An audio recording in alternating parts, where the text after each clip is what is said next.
Hola a todos, bienvenidos una vez más aquí a Ventana al Misterio, un espacio en el que abrimos la mente a múltiples posibilidades, y yo sé que estamos en Semana Santa, en modo descansar, también para muchos en modo reflexión, de también recogerse un poco, de intentar reflexionar y cambiar quizás en algunos aspectos de la vida. Y por eso este día no voy a traer un video nuevo, sino que voy a hacer una recopilación de varios videos que ustedes ya han visto aquí en este canal de YouTube, porque me parece interesante que también en medio de esta celebración hagamos un poco de reflexión sobre algunos temas de la Iglesia Católica, y por eso yo voy a hacer aquí una compilación de todos esos videos en los cuales mencionamos a la Iglesia, algunas leyendas que hay también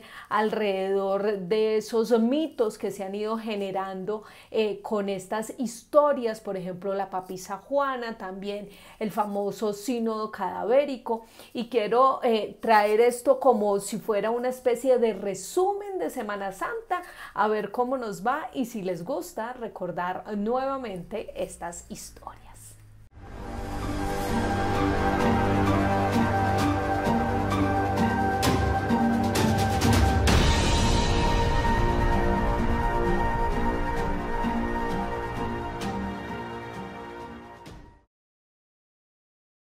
¿Qué es un alma en pena?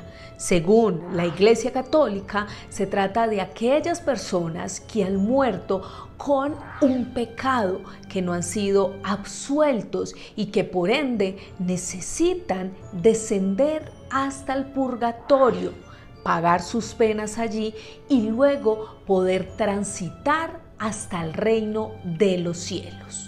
De allí sale la costumbre que después de un entierro, de ir a enterrar a un ser querido, se le hacen novenarios o incluso eucaristías cada determinado tiempo hasta completar incluso un año.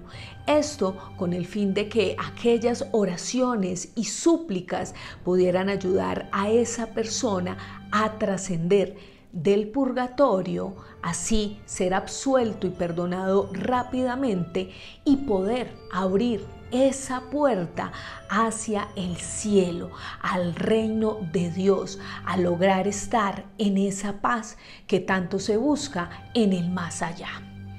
La Iglesia Católica además había determinado 4 espacios, 4 lugares en los que las personas podían llegar después de fallecer. El primero era el cielo, luego seguía el infierno, pero también estaba el purgatorio y el limbo. El limbo era ese lugar al que iban los niños que murieron antes de nacer o incluso antes de ser bautizados. Un espacio que no se podía determinar muy bien y del cual no se podía salir. Sin embargo, en el año 2017, el entonces Papa Benedicto XVI decidió eliminar al limbo de esos 4 espacios que habían después de la muerte, anunciando que simplemente esas personas podían trascender, esos niños podían trascender porque no tenían mayor pecado.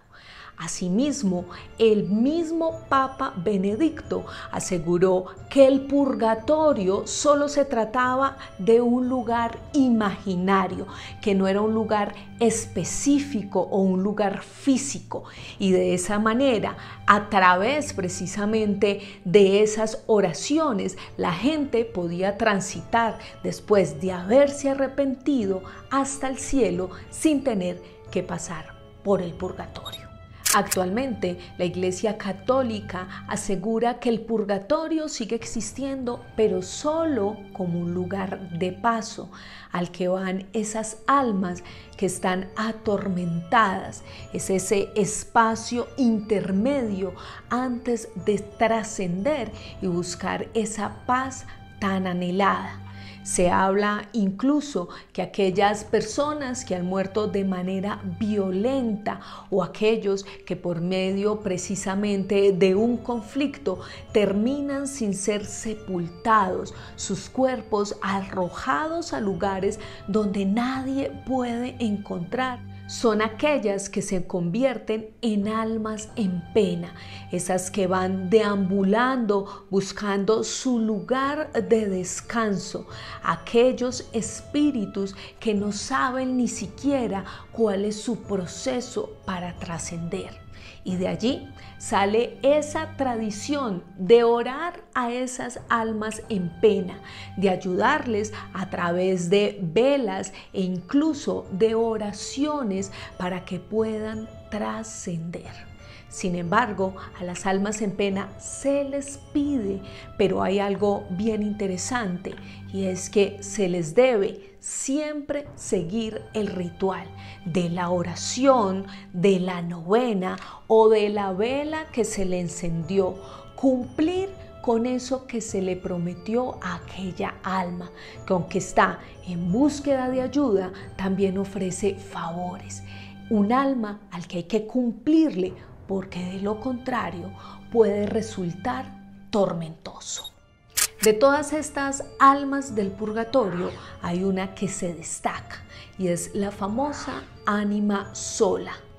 Una alma que está precisamente en ese purgatorio, en ese tránsito al más allá y se encuentra allí porque pecó, porque no fue absuelta de ese pecado que cometió. Pero hay algo bien particular y es que en Suramérica y Centroamérica se le considera un alma noble, un espíritu que puede conceder favores y por eso muchos se encomiendan a ella. Esta figura es representada por una mujer bella, de cabello largo, además rodeada de llamas. Pero no solo esto, también con parte de su cuerpo encadenado y la mano derecha elevada, como si estuviese pidiendo ayuda.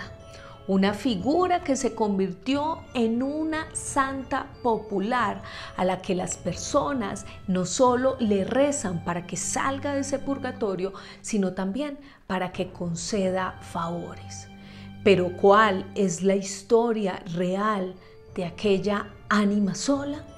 Pues resulta que el Viernes Santo, en medio precisamente del proceso de crucifixión de Jesús, había una mujer llamada María Celestina Abdegano, quien era la encargada de darle de beber a aquellas personas que estaban precisamente transitando para ser crucificados. Sin embargo, a ella le pasó algo particular y es que le tenía miedo a los judíos por el rumor que había en aquella época de que esas personas no eran bien vistas. Cuando Jesús cae por primera vez, ella decide no darle agua. Sin embargo, después, cuando está en aquel monte, en medio de los dos ladrones, ella decide darle de beber a los dos que estaban al lado de Jesús. Pero a Jesús, precisamente por ese temor, no le dio ni una gota de agua. De esta manera fue condenada por gracia divina a las llamas eternas del purgatorio y se convirtió en una santa pagana a la que sus devotos acuden para pedirle favores, pero también para tratar de salvarla de ese fuego del purgatorio. Sin embargo, hay una contradicción bien particular dentro de la iglesia, pues aunque no la consideran una santa, en muchas se puede ver la imagen de esa ánima sola e incluso llevándole figuras a las cuales los católicos le ponen velas, le dan ofrenda y le rezan cada día. Sus devotos la consideran un alma humilde que solo cometió un error por el cual fue castigada fuertemente. La historia de Lilith, una leyenda que está plasmada en la demonología hebrea, pero que además hace parte de las deidades mesopotámicas de tiempos remotos. Según el Génesis, fue la primera mujer de Adán, creada de barro como él. Por eso consideraba que tenía sus mismos derechos. Allí la describen con unas características particulares, una mujer hermosa, de cabello largo y rojizo, unos ojos almendrados de color verde, pero que tiene un temperamento fuerte y caprichoso, una mujer que ha marcado la historia de la humanidad, pero que encarna, según este texto, todos los vicios de los seres humanos. Por eso el cristianismo la considera un verdadero demonio. Lilith se negaba a tener relaciones sexuales con Adán, según cuenta la leyenda, y solo quería aceptar si él accedía a que ella podía estar encima de él, cosa a la que Adán claramente se negaba porque él quería tener la fuerza sobre aquella mujer. Constantemente Adán hablaba con el Creador diciéndole que quería una mujer mucho más dócil, y los problemas entre esta pareja cada día se acrecentaban. Ante esta situación, el Creador envía a sus ángeles para que traten de persuadir a Lilith, para que le haga caso a Adán, al hombre, para que ella sea sumisa y obedezca lo que él desea. Sin embargo, esta mujer, que tenía un temperamento demasiado caprichoso, asegura que no puede hacer eso. Se niega rotundamente y profana el nombre del Creador.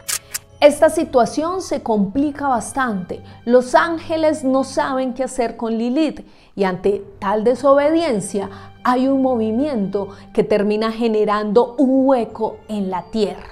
En ese momento la muerte no existía en la humanidad.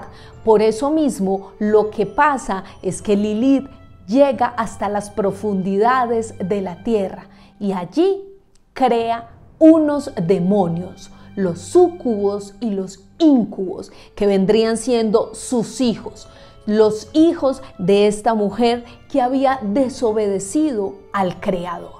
Los íncubos son demonios sexuales masculinos y los súcubos demonios sexuales femeninos. Son esa creación de Lilith, ese vicio, ese poder, esa energía que quiere extraer de los seres humanos. Por eso se habla de que cuando los hombres tienen parálisis del sueño, son precisamente estos demonios quienes atraen su energía sexual y los paralizan. Es una manera de dominar al hombre, de extraer su energía y de seducirlos de manera realmente tenebrosa. Pero no solo esto, se plantea que Lilith se convirtió en la madre de esos demonios sexuales y de las vampiresas, precisamente por esa sangre y esa energía que pueden extraer estos seres tan particulares. La leyenda también plantea que Lilith odiaba a los niños y por eso lo que hacía era conquistarlos para llevarlos a sus profundidades, luego desmembrarlos, tomarse su sangre, extraer sus huesos y finalmente consumir su carne. Una manera de vengarse por haber sido expulsada del jardín del Edén. Es la representación entre la mujer y el mal. Por eso en la literatura y en el arte se le considera ese animal, la serpiente, el animal del pecado. Muchos otros aseguran que Lilith sale todas las noches de sus profundidades para buscar a los hombres, seducirlos, hasta llevarlos a obtener deseos sexuales que no pueden parar, que no pueden controlar. Deseos sexuales que para el cristianismo suelen ser fuertes y pecaminosos. Lilith es representada con una figura tan demoníaca que incluso en algunos textos se plantea que va en búsqueda constante del semen de los hombres. Por eso cuenta la leyenda que cuando el hombre no finaliza dentro del vientre de su mujer, ese semen que se esparce es obtenido por Lilith. Ella va en su búsqueda. Por tal motivo, este demonio, esta mujer, resulta estando embarazada constantemente, y los súcubos y los íncubos son infinitos debido a estos embarazos constantes que esa mujer tiene debido a ese semen. ¿Fue Lilith un verdadero demonio o solo una mujer que se rebeló ante las imposiciones del Creador y de su esposo? La historia de Juana, esa mujer que logró trascender el espacio de la Iglesia Católica. Aparece registrada en algunos libros medievales donde se asegura que era de origen alemán y que estuvo justo en el momento donde se vivió la peste. Allí es bien sabido que justo por ese momento las personas con esta enfermedad solían morir en cualquier lugar, en la calle, en cualquier espacio donde se encontrara. Allí les llegaba la muerte. Entonces se cuenta, según estos relatos, que esa mujer, para evitar ser violada y maltratada en esa situación tan compleja que se llevaba en ese momento, decide coger la vestidura de un monje que había fallecido y la adopta para ella, cubriéndose y haciéndose pasar por un hombre. Y de esta manera logró escalar poco a poco en la iglesia. Esta mujer, que era tan audaz y tan inteligente, logra primero ser notario de cura, luego sacerdote y finalmente llega hasta la silla más importante, la del Papa. Según estas historias medievales, esta mujer ocupa el puesto después de León IV. Sin embargo, hay quienes aseguran que esto es solo una leyenda para desprestigiar a la Iglesia Católica. Juana tenía muy claro que debía guardar todos sus atributos de mujer y lo hacía precisamente a través de la vestimenta.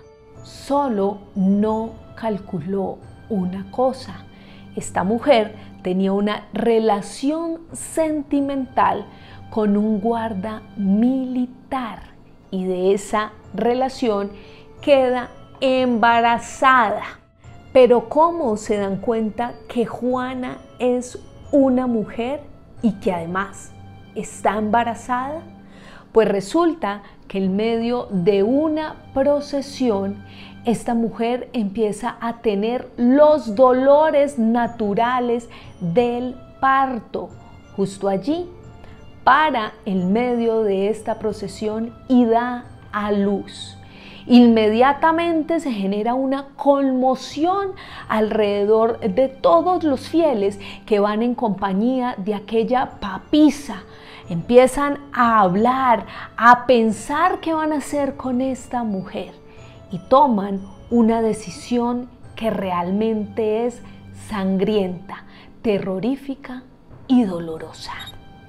La decisión de los devotos que iban con Juana en esa procesión fue amarrarla a un caballo, arrastrarla por toda Roma y finalmente resultar apedrándola. Así es que ella pierde la vida tras esta situación tan cruel e inhumana. Pero después de esto hay algo que todavía se guarda en el misterio, en esos secretos del Vaticano, y es que a partir de allí aparece la famosa silla Palpati. ¿De qué se trata este objeto? En esta silla que ustedes pueden ver en este momento, una silla que tiene un orificio particular en el centro, sientan a todos los que pueden ser elegidos papas. Y allí se lleva a cabo un ritual bien particular. Hay un hombre que decide tocar por debajo de esta silla los testículos de quienes se sientan allí para verificar si efectivamente son hombres y así evitar ser engañados nuevamente por alguna mujer que se le ocurra, como a Juana, estar precisamente en ese espacio, en Roma, en la Iglesia Católica.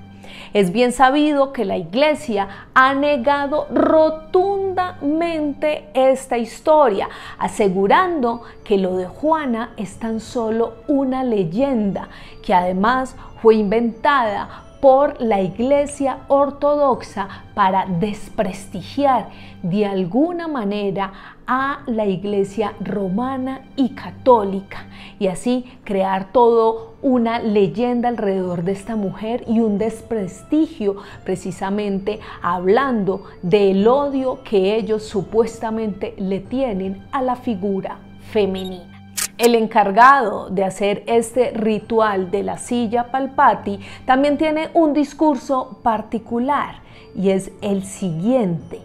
Cuando palpan estos testículos suelen decir duos habet et bene pendentes, que traduce lo siguiente: hay dos y cuelgan bien.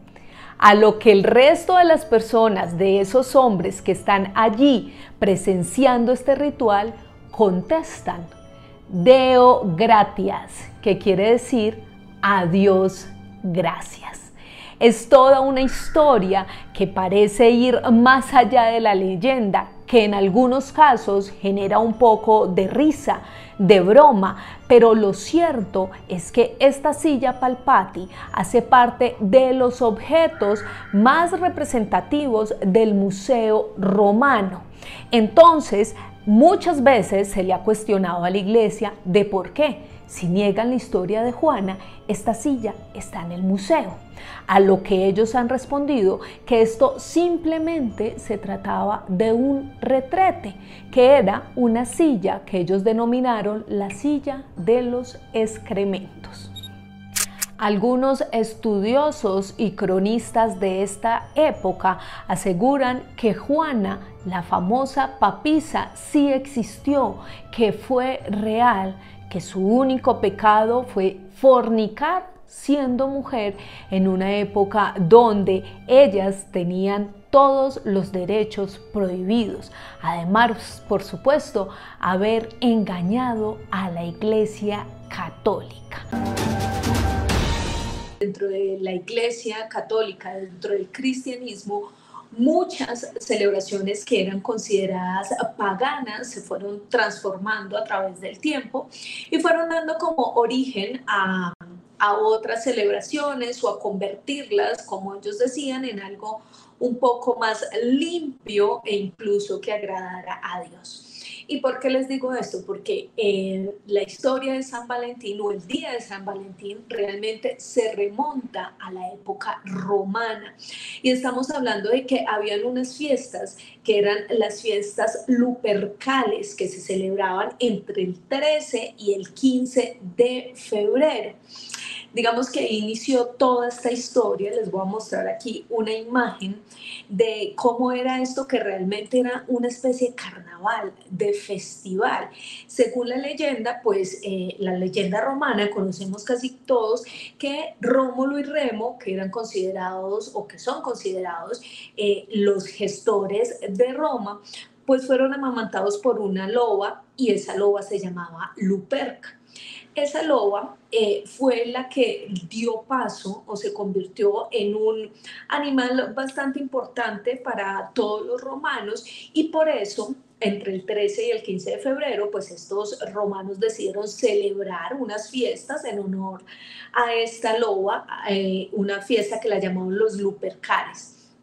¿Y qué pasa ahí? Pues resulta que esto se asocia al origen de San Valentín porque toda esta fiesta realmente estaba enfocada al tema de la fertilidad de las mujeres y su conexión y su origen con la naturaleza, precisamente hablando de esa loba que le dio origen al nacimiento de la propia Roma.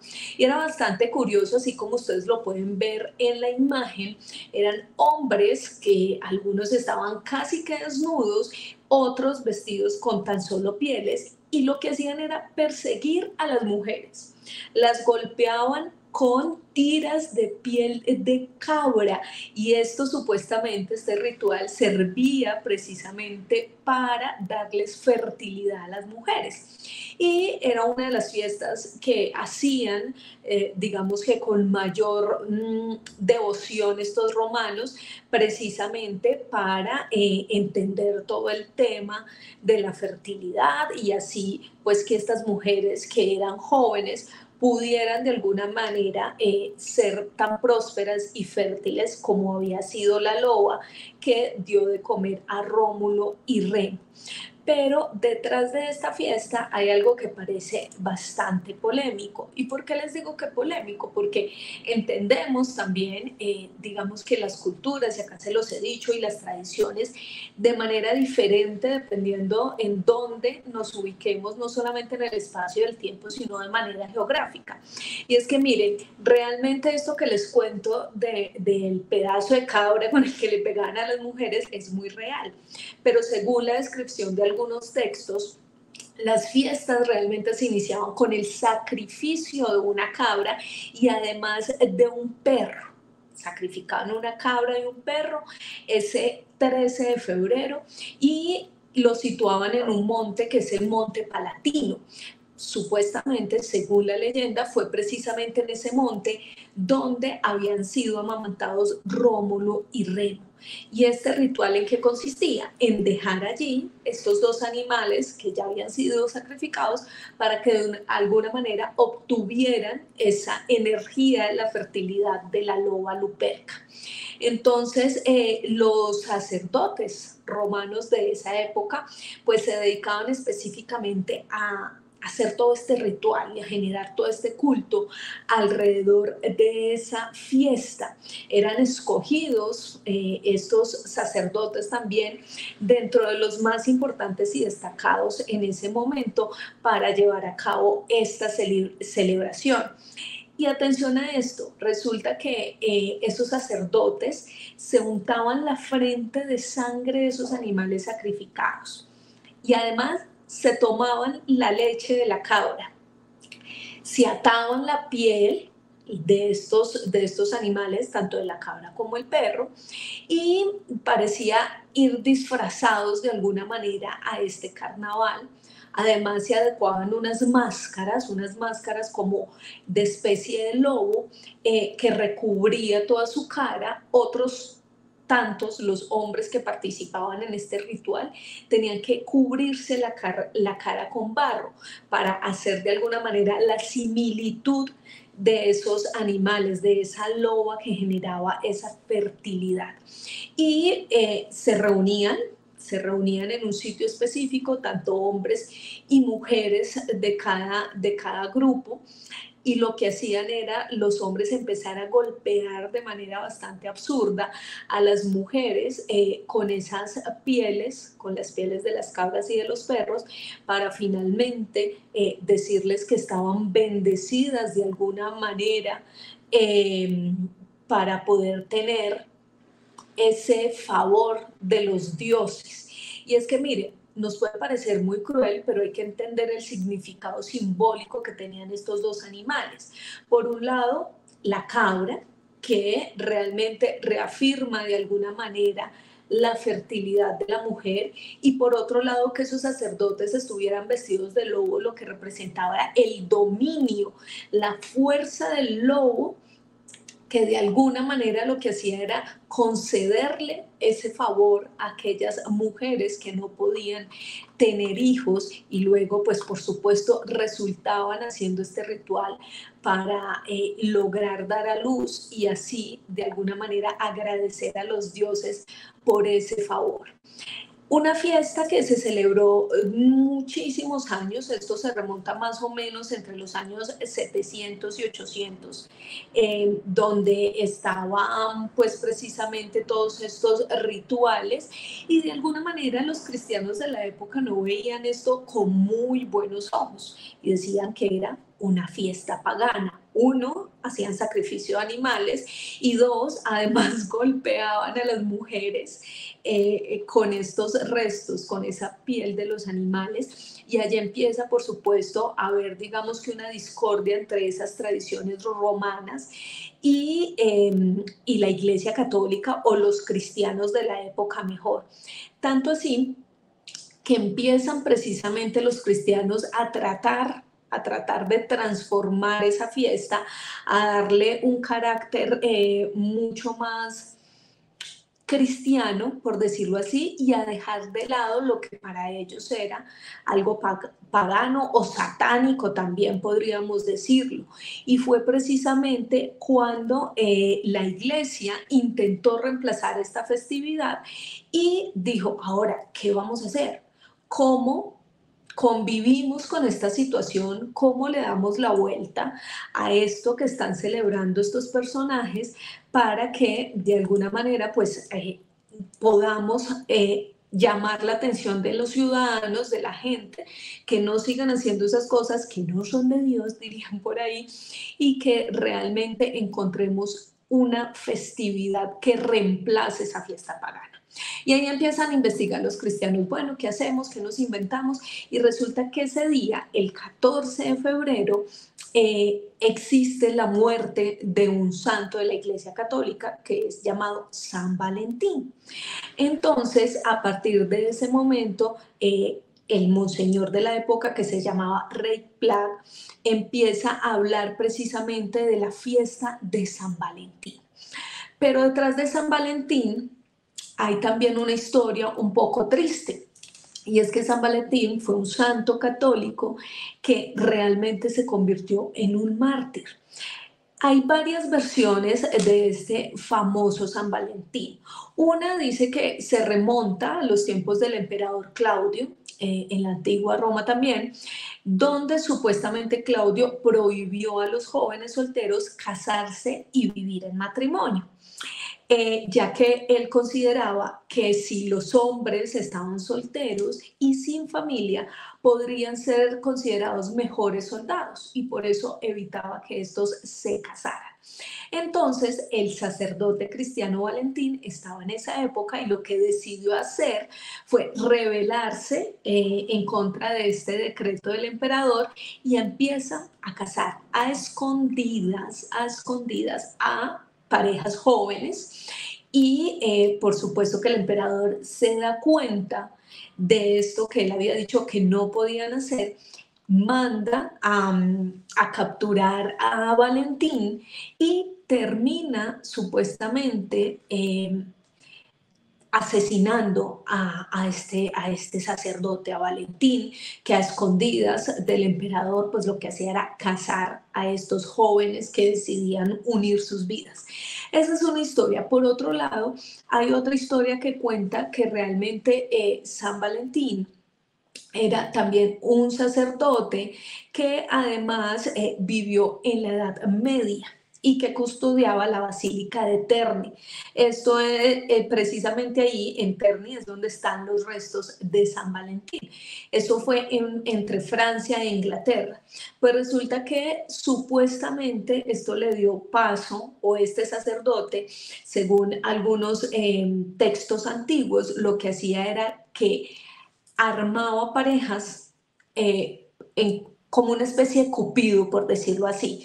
Entonces unía parejas que estaba prohibido por sus familias o quizás por las reglas de la época, iban ante este sacerdote, le decían que se amaban mucho y el sacerdote les servía como especie de cupido precisamente para casarlos, para que terminaran estando juntos.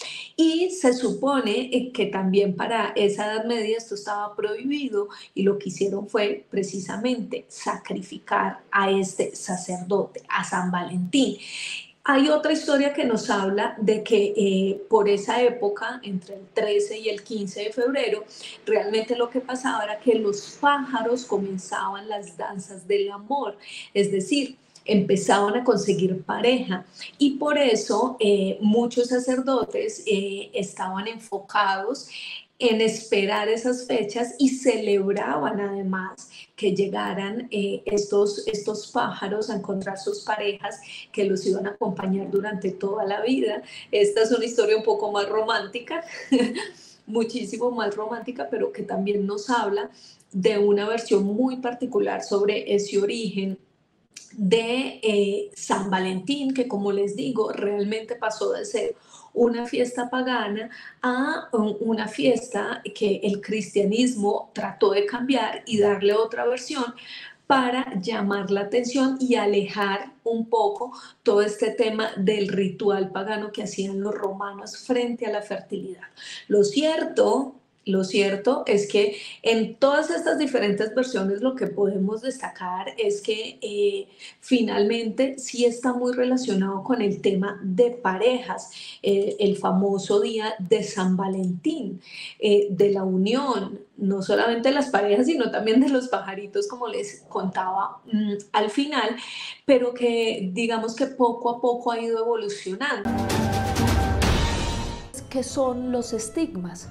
Como ya se los había anunciado, son esas marcas que le dejaron a Jesucristo en medio de su calvario y crucifixión.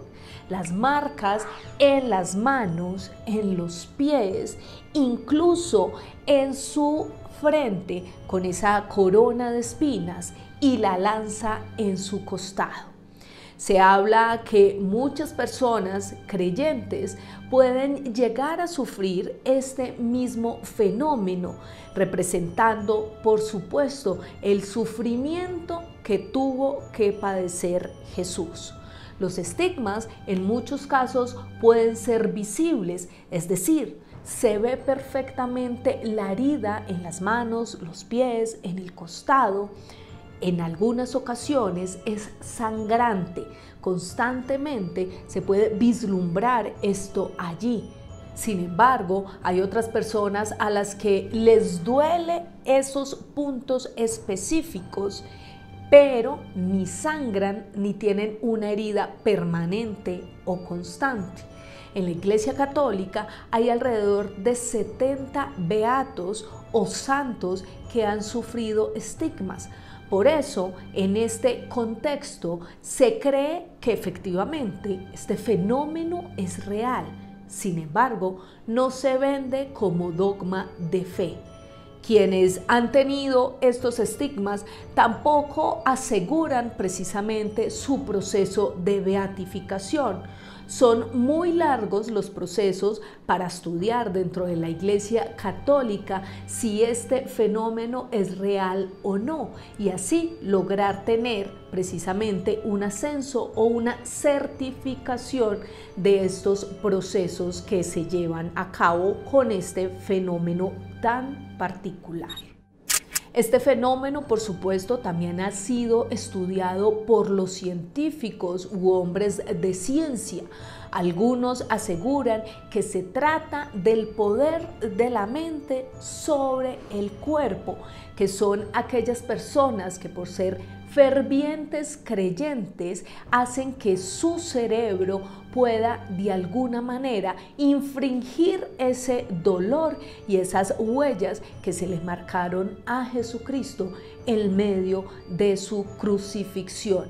Aseguran que es tanto la obsesión de estas personas con Jesucristo que pueden autosugestionarse en un estado de éxtasis y de esta manera hacer que psíquicamente se generen esas heridas que se le fueron infringidas a Jesús en la cruz.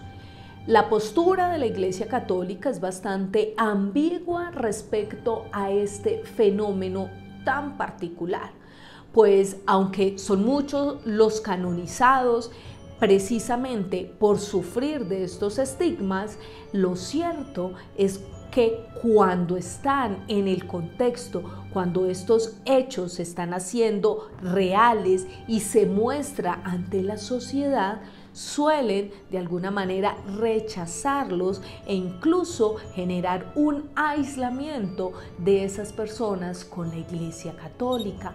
Era 1918 cuando el Padre Pío empieza a experimentar en sus manos esas huellas que había dejado plasmada la crucifixión de Jesucristo. Este señor es bien particular porque no solo tuvo estigmas, sino que además se asegura que tenía muchas otras experiencias paranormales, como por ejemplo la bilocación, esa capacidad de estar en dos lugares al mismo tiempo. También se aseguraba que podría tener visiones que incluso desde sus 16 años las había experimentado. Pero no solo eso, después de que falleció, su cuerpo también se convirtió en un cuerpo incorrupto. Un hombre que de verdad está lleno de misterios. Pero miren, este padre durante toda su vida estuvo plagado precisamente de estos fenómenos que ya les comentaba. Tanto así que de alguna manera estaba aislado, pues las personas no entendían con claridad qué era eso que le pasaba a él, esas visiones particulares, esas curaciones que podía generar con tan solo tocar a una persona y regalarle una oración. Cuando empieza a experimentar las heridas de Cristo, lo que hace es tratar de taparlas para que la Iglesia precisamente no lo aísle, no lo aparte de su trabajo como sacerdote. Sin embargo, rápidamente corre la noticia, pues era un hecho particular, diferente, y que los fieles lo veían precisamente como si fuese un santo. Llega el momento en el que el Vaticano se atreve precisamente a corroborar si estos hechos eran reales. Empieza a investigar e incluso fue acusado por muchos otros sacerdotes de falsedad, de simplemente infringirse él mismo esas heridas para buscar sus seguidores o sus fieles. Sin embargo, en 1933, la Iglesia Católica asume como auténtico este fenómeno que le sucede al Padre Pío. Un fenómeno que vivió durante 50 años de su existencia y hasta el día de su fallecimiento en 1988. Era tanta la popularidad del Padre Pío que los fieles hacían filas largas y eternas buscando acercarse a este sacerdote, ver sus heridas plasmadas en las manos y en su costado, y muchos otros incluso buscando besarlas. Quienes estaban cerca a este padre aseguraban que el olor que emanaba de esas heridas era como si fuera un olor de flores, un olor asociado a la santidad. Y es bien particular porque a pesar de esa fama y de esa popularidad adquirida por este sacerdote, también el sufrimiento al que se enfrentaba era bastante grande. no solo por esas heridas que constantemente tenía que estar haciendo curaciones, sino que el dolor en algún momento llegó a ser incontrolable. También precisamente por esa búsqueda de sus fieles para que generaran ellos algún tipo de curación. Era un sacerdote que estaba luchando con su dolor, pero que también buscaba la manera de ayudar a otros con esos dones que Dios le había dado, y pues que por supuesto él supo darle de eso a quienes lo seguían. A pesar de que la Iglesia aprobó precisamente que este fenómeno era algo sobrenatural, el rechazo por parte de algunos seguía siendo constante alrededor de la historia del Padre Pío, quien después de un tiempo decidió también realizar y crear un hospital en el que podían atender a los fieles de este sacerdote que no tenían la manera ni el sustento económico para poder encontrar ayuda médica. Agostino Gemelli, un experto franciscano y además médico, fue el encargado desde el Vaticano de estudiar esas heridas del Padre Pío. Inicialmente, él aseguró que esto no se trataba de algo sobrenatural, sino de una enfermedad llamada dermatitis artefacta, que puede generar precisamente esas heridas profundas hasta llegar a que las personas sangren. Sin embargo, después se envió a otro doctor, el doctor Romanelli, quien hizo un exhaustivo trabajo de varios meses en el que generó un seguimiento a esas heridas y al Padre Pío. Y la respuesta de Romanelli fue que este proceso que Pío vivía era algo sobrenatural e inexplicable para la ciencia. Lo cierto es que este sacerdote, que además ahora es santo, pues tenía una vida llena de misterio, una vida inexplicable para la tierra, lleno de dones, lleno de sufrimiento también, pero que marcó la historia de la Iglesia Católica y también de los fieles que lo seguían y lo buscaban, precisamente buscando ese alivio, buscando esa ayuda que el Padre Pío podía brindarles en algún momento. Para hablar del fin de los tiempos, del Armagedón, del momento en el que Dios va a bajar a la tierra, destruirlo todo para iniciar una nueva temporada, un nuevo territorio, un nuevo espacio. Un texto que está en el libro del Apocalipsis de la Biblia, una especie de profecía escrita por Juan de Patmos en el siglo I, un contexto que hay que entender muy bien porque este texto está muy lleno a las interpretaciones, son figuras metafóricas que plantean precisamente lo peor que le puede suceder a la humanidad. Hay que entender el contexto bajo el cual se escribe el libro del Apocalipsis, y es que Juan estaba exiliado en la isla de Patmos, que queda muy cerca al mar Egeo. Allí precisamente tiene una especie de estado de trance y empieza a escribir todas estas visiones que puede lograr interpretar para su época. Lo volvemos a repetir, era el siglo I. Son muchas las metáforas que se plantean allí. Hay que empezar diciendo que para ese contexto social cultural de la época, quienes eran cristianos vivían una persecución constante. Por eso, quizás para Juan este texto no era tan terrorífico como lo puede ser para nosotros actualmente. Simplemente era una especie de consuelo en medio de la situación tan terrible que estaban viviendo quienes creían en Jesús en ese momento. Un espacio lleno de dolor, de persecución, de sufrimiento, buscando precisamente que llegara Jesús a hacer justicia en el mundo y así volver a renacer. Por eso se habla, se interpreta que quien desata precisamente esos 4 jinetes del Apocalipsis es el mismo Dios cuando llega a hacer justicia en el mundo. Empezamos a abrir esos sellos. El primero es el jinete blanco o la peste. Y aquí hay muchas interpretaciones, porque el color blanco siempre lo hemos relacionado a la paz, a la tranquilidad.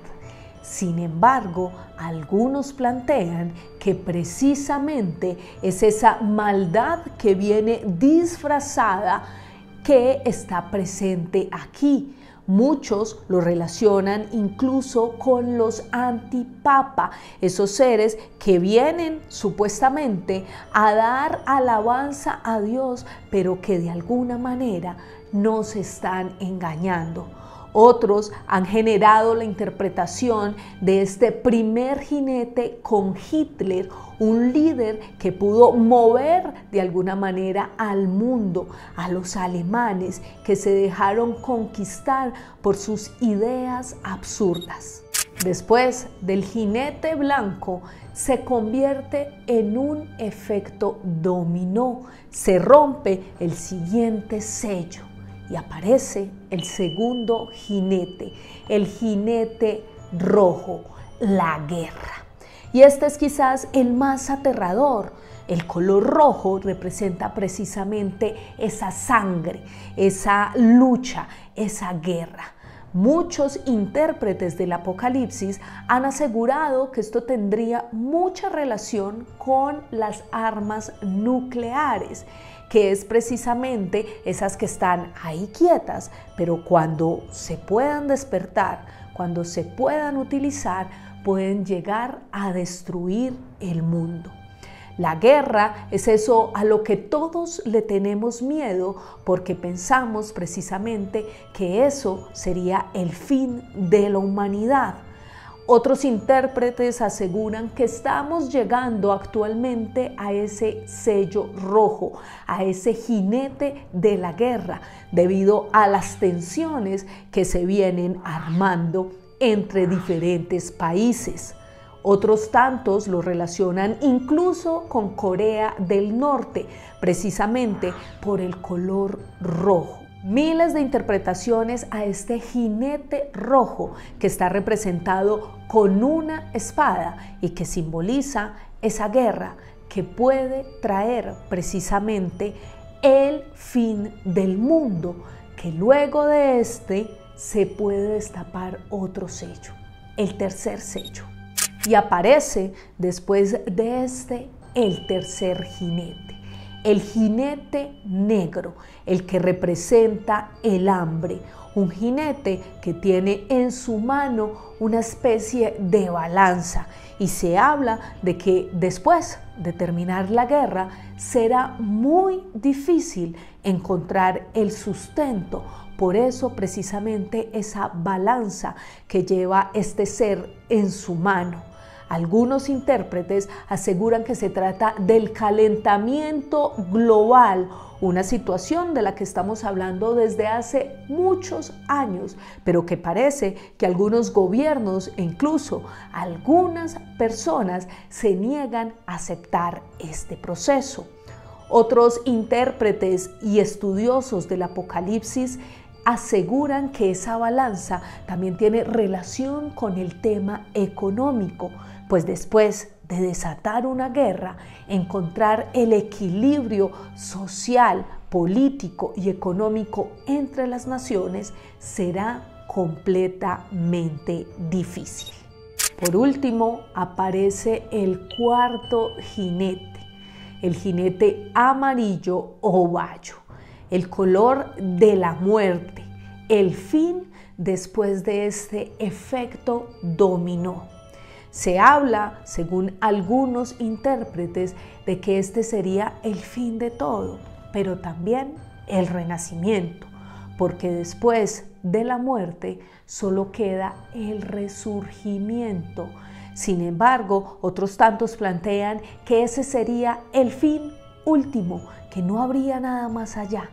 Sin embargo, hay quienes aseguran que simplemente es llegar a ese nivel para que todo vuelva a resurgir y tal cual, como lo aseguró Juan de Patmos, llegarían 200 años en el que la tierra estaría en completa paz y armonía. Sin duda, el texto del Apocalipsis es el más simbólico de la Biblia, por eso está abierto a tantas interpretaciones, a tantas relaciones diferentes. Algunos aseguran que ya estamos viviendo estos procesos, estos cuatro jinetes. Otros tantos dicen que nos estamos aproximando, que cuando lleguen de verdad será el momento del miedo, del terror, del dolor y del fin de la humanidad. Sin embargo, por ejemplo, en este texto hay algunas alusiones a langostas gigantes que van volando por el cielo, lo que podríamos relacionar con un helicóptero, con un avión. Por eso es muy importante entender el contexto en el cual se escribió. Era apenas el siglo I. Muchas de estas cosas las podemos ver en la actualidad.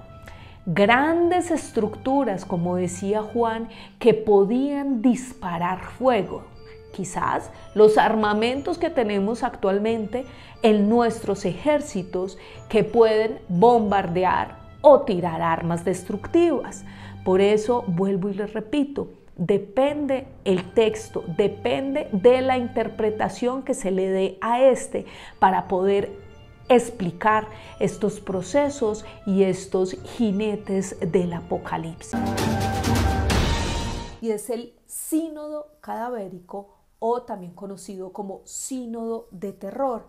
Se trató de un juicio eclesiástico póstumo al cadáver del Papa Formoso. Y es que miren, para el 897 lo que hicieron fue exhumar el cadáver de este papa, del Papa Formoso, y llevarlo a juicio. Pero ¿de qué se trató esta historia tan perturbadora? Les cuento.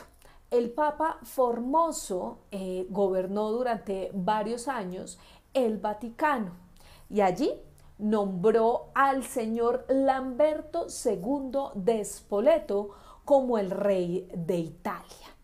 Hasta ese entonces, todo normal. Sin embargo, con el pasar de estos gobiernos, tanto el Papa Formoso como Spoleto tuvieron sus diferencias políticas. Y fue así como el Papa Formoso termina sacando a Spoleto precisamente de ese reinado y pone a otro rey a gobernar la entonces Italia.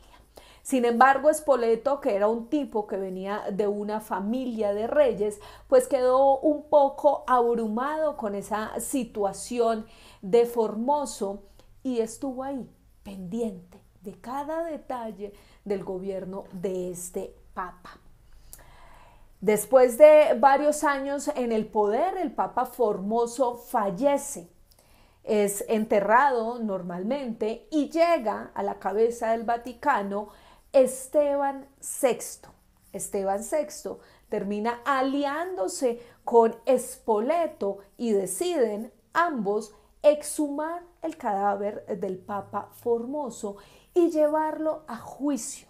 Sí, señores, llevar a juicio a un cadáver. Y aquí ustedes pueden ver la fotografía que realmente es curiosa, y aterradora.